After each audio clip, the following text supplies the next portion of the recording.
Cooking rice with only water is a big mistake. We eat rice every day, but not everyone knows how to cook it well.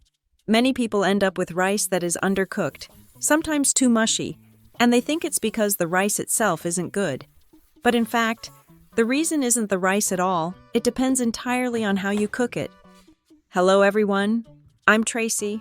Today, I'll guide you step by step on how to cook delicious white rice with grains that are soft, fluffy, and just like the rice you get at a restaurant. Let's get started. I used to think that when my rice didn't turn out good, it was because the rice itself wasn't good or wasn't the special kind you get at restaurants. In reality, the rice my family uses is usually bought from the supermarket, carefully selected, and perfectly good quality. The real issue lies in how the rice is handled before and during cooking. Different types of rice absorb water differently, so the amount of water needed to cook them also varies. This is actually the secret many restaurants use to make their rice taste so good. Another common misunderstanding before cooking rice is the habit of rinsing it over and over to make it cleaner and tastier. Some people rinse the rice 4 or 5 times, rub the grains hard with their hands, or even wash the rice under running water. This really should be avoided because rice contains nutrients that are soluble in water. When you rinse it too many times or rub the grains too hard, those nutrients are washed away along with the cloudy water. The rice grains themselves can also be damaged, which affects the texture after cooking. As a result, the rice may turn out bland, dry, or lacking its natural sweetness. The purpose of washing rice is very simple: to remove surface dust and impurities, not to strip the grains completely clean. That's why washing rice the right way really matters. First, put the rice into a bowl or basin and add enough water to fully cover the rice.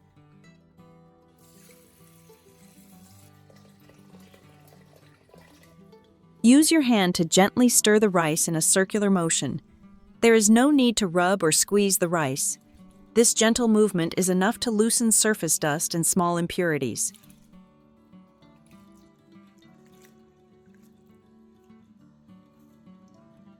After that, pour the cloudy water into a separate bowl. For most fresh rice, washing it 1 or 2 times like this is completely sufficient. If you are using older rice that has been stored for a long time, you may wash it 1 more time, but it is best not to exceed 3 washes. Washing more than that will not make the rice cleaner and may cause it to lose flavor and nutrients.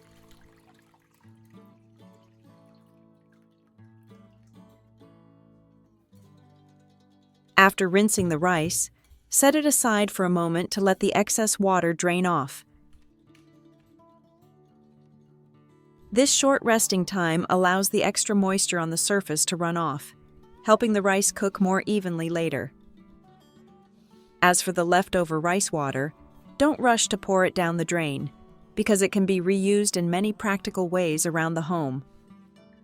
Rice washing water still contains many natural minerals released from the rice, such as calcium and phosphorus, so it can be reused to water plants. Rice water is mildly acidic, which helps balance soil pH over time and promotes healthier growth for many indoor and outdoor plants.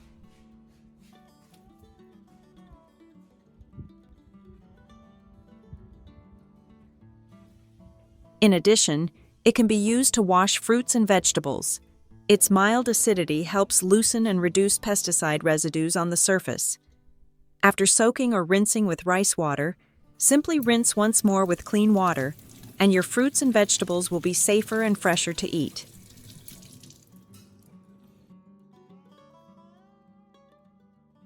When it comes to cleaning, rice water works like a natural degreaser. It can be used to wash dishes and remove surface grease without the need for harsh chemicals. Because it contains no additives, it is gentle on the skin and safer for everyday use.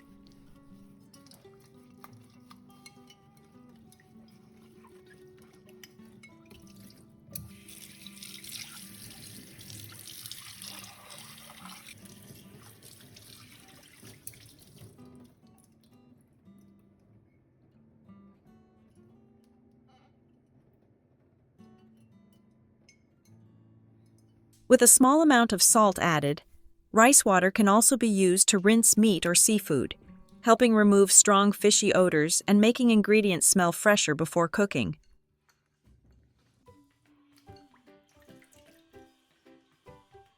Beyond the kitchen, rice washing water has many other practical uses.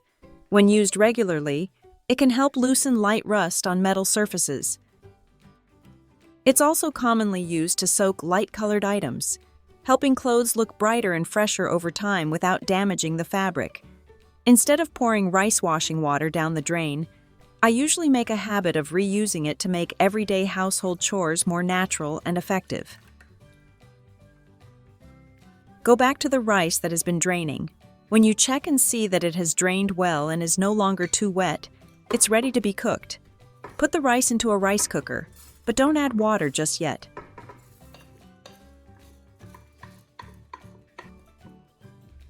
Instead, apply this restaurant-style formula by adding 3 simple ingredients to cook along with the rice.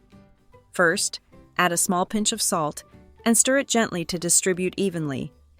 Salt helps strengthen the structure of the rice grains and brings out the rice's natural aroma, making the cooked rice more flavorful, fragrant, and pleasantly chewy. The second ingredient is white vinegar. Don't worry, white vinegar will not make the rice taste sour. You only need to add 1 tablespoon of white vinegar for this amount of rice. When the vinegar comes into contact with the starch in the rice, it helps the grains separate more easily, resulting in rice that is fluffier and softer. Another benefit is that it helps keep the rice fresh longer.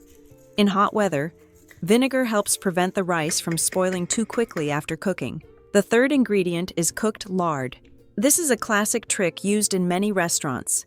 Lard gives the rice a gentle shine, making each grain look clear and plump. It also adds a subtle richness that enhances the rice's natural aroma. However, it's important to use it in moderation.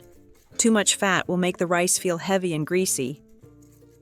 Just a small spoonful is enough to improve both the appearance and the flavor without overpowering the dish.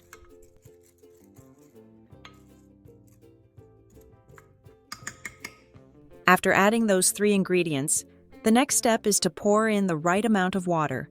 Too much water will make the rice mushy and bland, while too little water will leave the rice undercooked and hard in the center, because different types of rice absorb water differently. Relying only on the measurement lines inside the rice cooker is not always accurate. A simple and reliable method is to use your finger as a guide. First, gently level the rice in the pot. Place your index finger on top of the rice and measure the height. If the rice reaches about 2 finger joints high, then the water should reach 1 finger joint above the rice. This ratio is easy to remember and works well for most white rice. Once the water has been added correctly, cooking the rice itself is very simple. You don't need any special settings or advanced functions. Just use the normal cooking mode on your rice cooker, the same one you use every day. Let the rice cook undisturbed until the cooker switches off or signals that it's done. Once the rice is cooked, don't rush to open the lid right away. Opening it too soon allows the steam to escape too quickly, which affects both the softness and the flavor of the rice. Instead, keep the lid closed and let the rice rest in the cooker for about 5 to 10 minutes. After the resting time, open the lid and gently fluff the rice. You'll notice that the rice tastes better, smells more fragrant, and has a much softer, pleasantly chewy texture. It cooks evenly without being dry, mushy, or hard. The rice has a gentle, natural sweetness and a clean, light aroma that makes every meal more enjoyable. What makes this method so effective is its simplicity. You only need to remember 3 small ingredients: a pinch of salt, a few drops of white vinegar, and a little cooked lard. Combined with gentle rinsing and proper water measurement, these steps help improve the texture and aroma of the rice and create a truly perfect pot of rice. The cooked grains look plump and glossy, feel light when scooped, and have a pleasant, comforting flavor. The rice is easy to eat, easy to digest, and still tastes good even after sitting for a while. I hope you'll try this method at home and see the difference for yourself. Save this video so you can come back to it anytime. If it helped you, please leave a comment, share it with someone who cooks rice every day, and follow the channel for more simple kitchen tips. Thank you for watching.